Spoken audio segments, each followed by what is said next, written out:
time living, the early church was strong, all right? And they endured a lot of abuse as a body of believers because Christianity was starting out and a lot of people were rejecting it, and they had each other for support and they ran with it. Some of them even knew Jesus personally, or Paul or something, right? And so when they entered into this like environment of so much hardship against them, it's not like they were thriving or very prosperous before.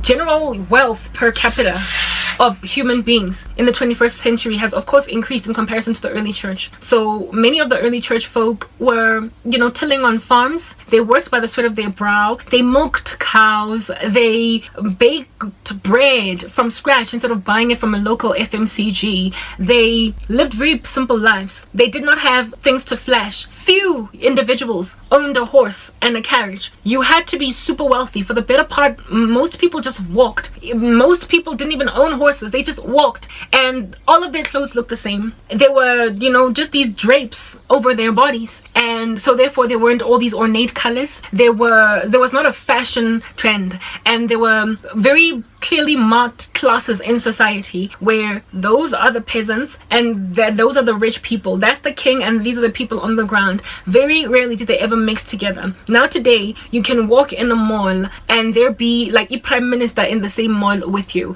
or some CEO of an organization, and like I said, there is bustling industrial activity that has caused mankind to become increasingly materialistic and focus on the very shiny things of this world. So therefore people back then rarely ever wrote one another off based on what they had or lack thereof, because most people just frankly didn't have much anyway. All right, and so Christianity was just rudimentary. It was basic. It was about just like, do I have it? Where am I sleeping? It's like I lament that I live in a shack at the back of my mom's house, but God keeps reminding me, Garabo, your conditions are like 5-star in comparison to some of the early church. If anything, they're 5-star in comparison to when I was here. For foxes had dens, and you get my point, that scripture, but the Son of Man had nowhere to lay his head at night. You cry about not having the preference of food that you want to eat, but goodness, you have meals, however many of them you want per day, really 3, 4, 5. If you want to eat 5 times a day, you can. You don't struggle with clean water, clean running water that is trustworthy. There are people who literally are facing the prospect of cholera every time they go and drink water. You are essentially spoiled. On top of that, you have a vehicle like that operates. Most of the world does not own a car. Like, y'all need to understand, we are spoiled in the 21st century. That's why when I was listening to that skit, Melissa Doherty, I felt so silly. I felt like, whoa, and here it is, I'm calling myself a persecuted Christian. If you were to see some of the persecution of the early church, you would get humble. And on top of that, if you were to see some of the lifestyles of very humble condition Christians all across the world, you would realize just how spoiled you are when you want to go to a mega church that has got certain seating in it with certain ventilation, air con, when you want to when you've got a Bible app on your phone, when you've got internet at all. Like, it's a miracle that I even have access to the internet. When you have got like an ability to be able to complain futhi about the rubbish that is being preached on social media because you have access to it. That's the thing. That's just the thing, right? We are spoiled as the 21st century church, and we don't realize that God is the same today, tomorrow, and forever. Forever. Do you understand? Meaning that what he expects of the church is exactly the same as he expected of the church, back then. And if at all your piety does not compare to that of those men and women, you likely are in a lot of trouble. If you just expect God to give you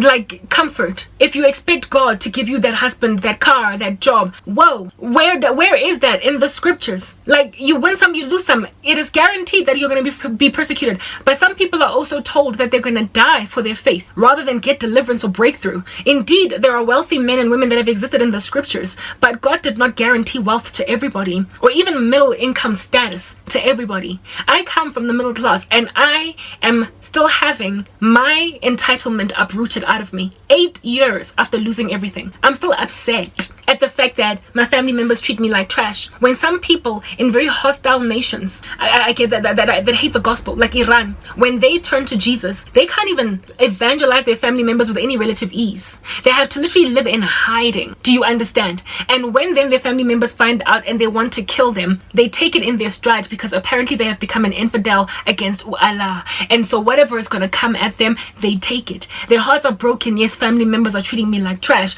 but it's kind of expected. I am still creasing my forehead with a whole bunch of attitude on some, but you're my this. Why are you treating me like that? There are people who just expect to get treated like that when they convert to Christianity. So entitlement has no room in the kingdom of heaven. And it is precisely because of feelings of entitlement that then we are lured towards doctrines of demons. Do you understand? I am sitting here having come from a middle income lifestyle that was headed towards likely very wealthy, and I was just stopped dead in my tracks. Persecution slapped my life because of memory of what I come from. Part of it is still oozing off me. Okay, people are then successfully, or rather they are trying to tempt me with they are trying to tempt me with the life that I lost. They're trying to tempt me by bringing a man, any man, into my life, because apparently, allegedly, we need men in order to feel complete as women. I don't know. They're trying to make me fall pregnant. There's just so many things that I keep on getting in dreams, like in terms of what is the attempt against my trajectory, the thing that I'm doing in Jesus. And it's all very disturbing to watch this stuff. Ne? Kodwa, I realize that South Africans, and anyone at all that feels like they can come at me with a whip and crack it are doing that because of the cushy life that a 21st century middle income child growing up in a household had. They are literally grabbing the history that I have, the memory of the times I've endured or gone through, and they are shoving them down my throat. The early church, many of them couldn't read. They had to have the scriptures read, told them. The 1, 2, 3 people in the room that could read read them the scriptures. And even then, the whole Bible was not yet collated. It happened only much later that the 66 books were eventually put together. So the fact that I feel sick and tired of having gone to creche primary school, high school, university, and also acquired knowledge in corporate South Africa.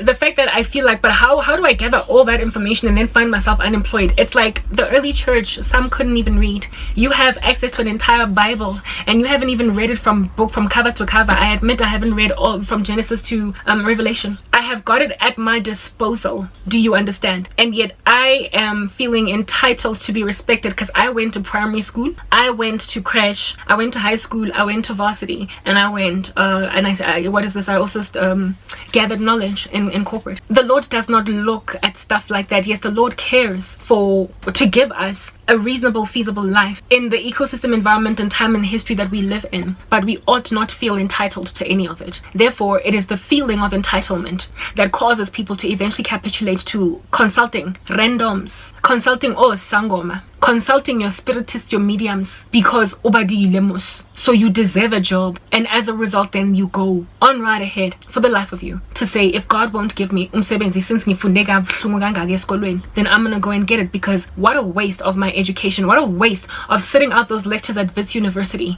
would be me just gathering dust all these years. The old church couldn't even read. God is not a respecter of persons. Next part.